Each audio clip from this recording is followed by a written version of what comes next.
এখন আমি আপনার কাছে জানতে চাইব সেই সব ক্যাটাগরির লোকের কথা যারা এই জাকাত গ্রহণ করার উপযুক্ত, মানে কাদেরকে এই জাকাত দেয়া যাবে।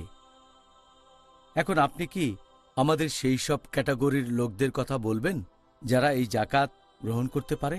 যেসব মানুষ জাকাত নিতে পারবে তাদের বর্ণনা আছে পবিত্র কোরআনে সূরা তাওবা অধ্যায় নম্বর 9 আয়াত নম্বর 60।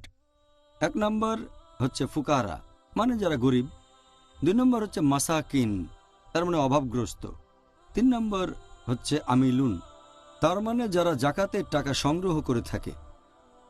4 হচ্ছে মুআল্লাফাতুল কুলুব, যাদের অন্তর ইসলামের দিকে ঝুঁকে আছে। 5 নম্বর হচ্ছে রিকাব, তার মানে জাকাত দেয়া যায় কোনো বন্দী অথবা দাসকে মুক্ত করার জন্য।